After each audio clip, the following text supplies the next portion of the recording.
Wardell was one of CSGO's most overlooked players.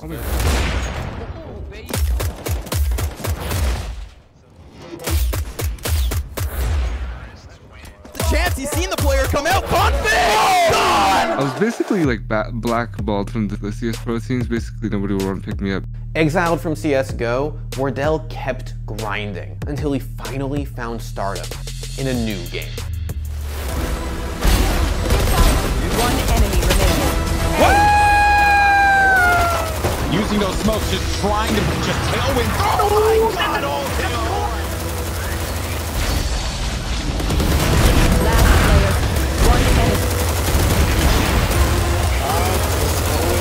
I'm the fucking best in the game! I'm the best in the business! Are you fucking kidding me? Wardell is one of the biggest names in Valorant. The man is one of the game's greatest players. He's the star player on arguably NA's best Valorant team, and he's just waiting for his chance to take on the world.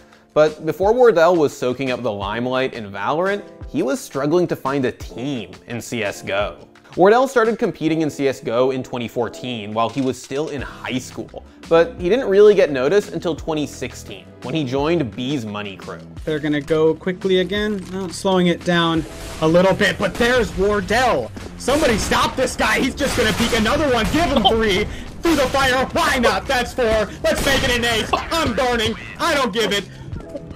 Come on, Wardell. Wardell took the next step in his pro career when the BMC lineup got picked up by Ghost Gaming. And while on that team, Wardell made a name for himself as an up-and-coming star in the world of NACS. Yeah, Ghost has looked really impressive in recent months, especially in like ESL Pro League. I think they finished 2nd at the end of the regular season, which at the beginning of the season, I don't think anyone would have predicted. Something about this team is just clicking, and I think one of the biggest pieces has been Wardell. His consistency has finally hit its peak. Wardell played alongside some of the most famous names in North American CSGO. Guys like Freakazoid, Kusta, and most importantly, Steel. Now Steel trying to play around the edge of the smoke. He goes also going to be there, but Steel's going to come out on top just once. Now the incendiary grenade going to be dropped. Steel, how has he stayed alive for so long? He might be able to turn this back around for the CTs. He needs to reload eventually. Drop a little bit of extra utility just to keep the T's at bay and away. Vice has to rely on the sidearm. Steel, how has he done this? Steel just comes out from that position and just mops the floor clean. See, Steel participated in the infamous 2015 match-fixing scandal, which meant that he was banned from all Valve tournaments. So while he was on the team, Wardell and Ghost couldn't actually qualify for the majors. But even with Steel's ban, Ghost managed to remain somewhat competitive in CSGO. That is, until 2019, when Ghost stepped away from CSGO and disbanded their roster. As Ghost's most promising player, Wardell was expected to join another NA team like Cloud9. But no team picked Wardell up, and for months, he sat in limbo, unsigned. See, Wardell's reputation in the NACS community wasn't that great. About Wardell? Oh, just that he had found out that, or he decided he was going to play for Ghost after practicing with Rogue for like 2 weeks and then, or a week or something, and then he found out last night, but he didn't say anything until 2 hours before the match today to one person. And his sour relationship with some of his fellow NACSGO pros came to bite him in the ass here. I was basically like blackballed from the CS Pro teams. Basically, nobody would want to pick me up because they'd ask like my teammates how like they feel about me, and then like they completely like lie about who I am as a like teammate, as a person or whatever. That was definitely a prime factor because nobody would want to pick me up. And also like not being picked up by an org is definitely also a factor because like due to like COVID and all that, ain't nobody trying to pick up a team. So as long as no org was interested in picking him up, Wardell decided to make his own team, Orgless, and joined up with his fellow Ghost Gaming player Sabrosa, as well as Ye, Infinite, and FNS. And despite having no org or sponsors or really even any fans, they managed to qualify for the $1 million Flashpoint League. There's a molly on Bentley if he can find an angle for Dark Spot, but there's nobody in Dark Spot. There's nobody there. Doesn't help. Yay now, of course, to maybe get a last kill onto Steel. And there it is. A team with no org make it to Flashpoint 1 through the Pinnacle Open Finals. Through nothing but hard work, Wardell made it back to competitive CS, taking on the same teams that people thought he was supposed to join months ago. It's a pretty big moment. If Wardell goes down to MTM, has problems, but looks like he'll get the first kill. He might even swing for the second. Yes, he will. And he's going to nail it. But Flashpoint came and went, and Wardell didn't get picked up by any organization. And without the backing of a major team, his career prospects in CSGO were dwindling. But in the midst of all this hardship, Wardell got a new opportunity.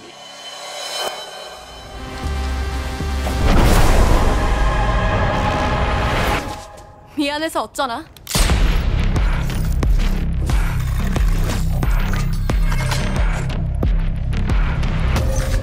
So like I knew like playing this game in beta and then getting really good at before anybody else before this game blows up would have been the best opportunity for me than just rather stay in CS and just like wait for something magical to happen. And when Valorant's beta came out, Wardell was ready to make a splash. You can smoke it off. Yeah, it's kind of... Oh shit, they're execing.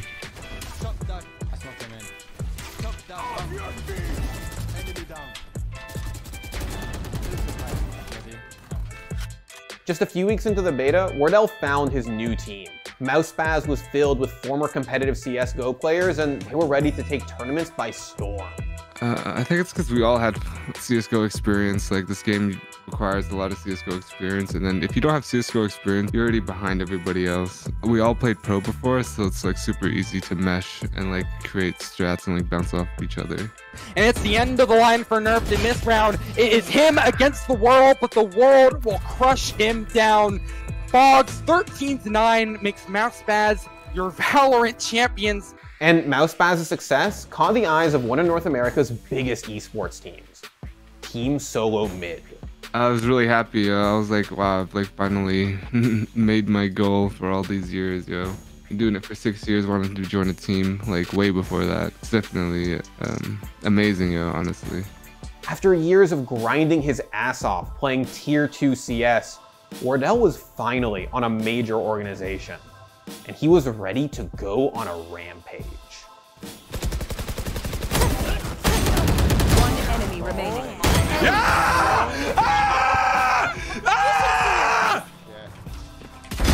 One more?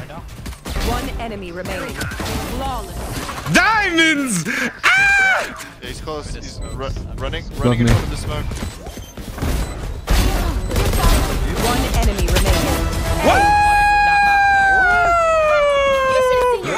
Clip that shit, baby! Wardell quickly gained praise for his ability to completely take over rounds, especially when he got his hands on the AWP.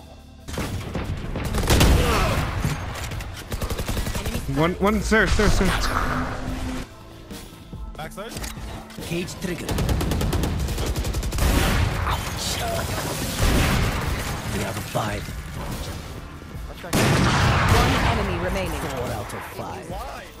Stop the cap. Stop the cap. I do this shit! Fuck out of here! I fucking do this. Give me the fucking ace. Give me the fucking ace.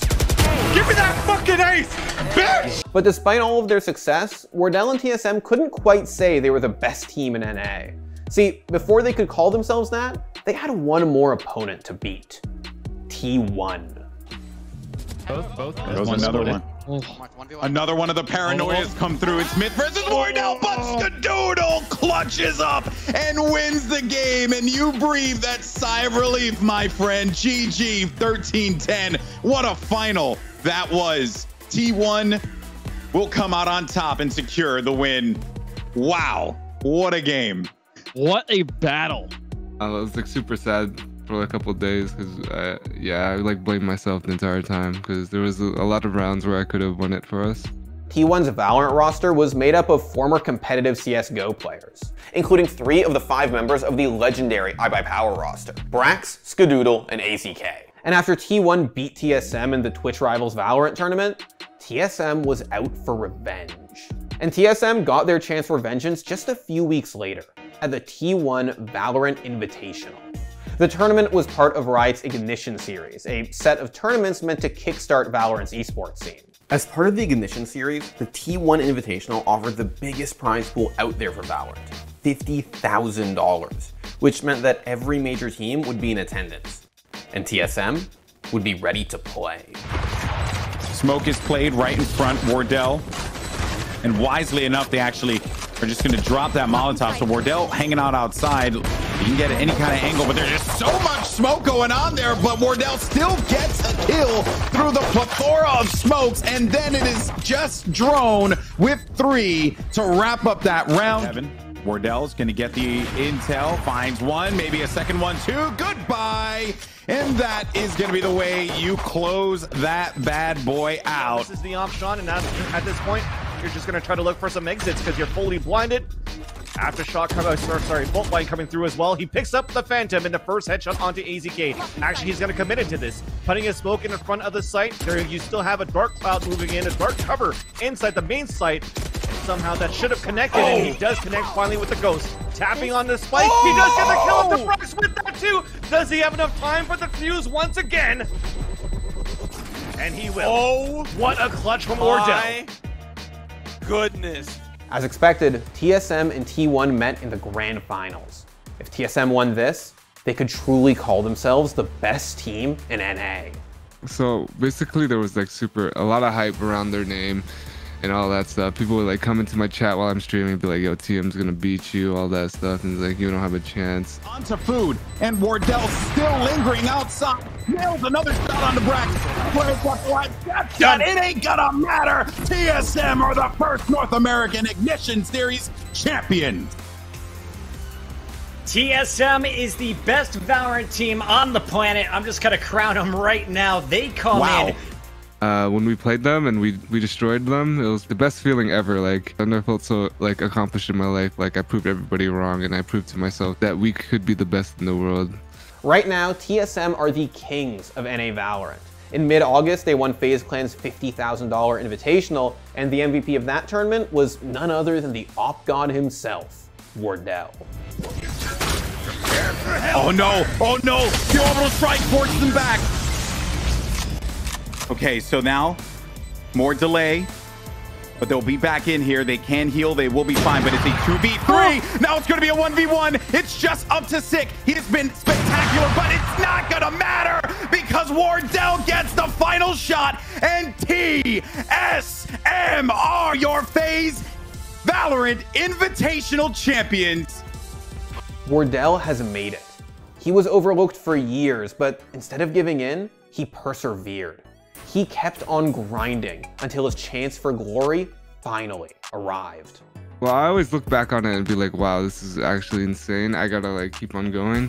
But it makes me really happy to like actually fulfill my dreams of doing this. And like hitting both streaming and playing pro is definitely something I wanted to do. My eyes really fucking hurt.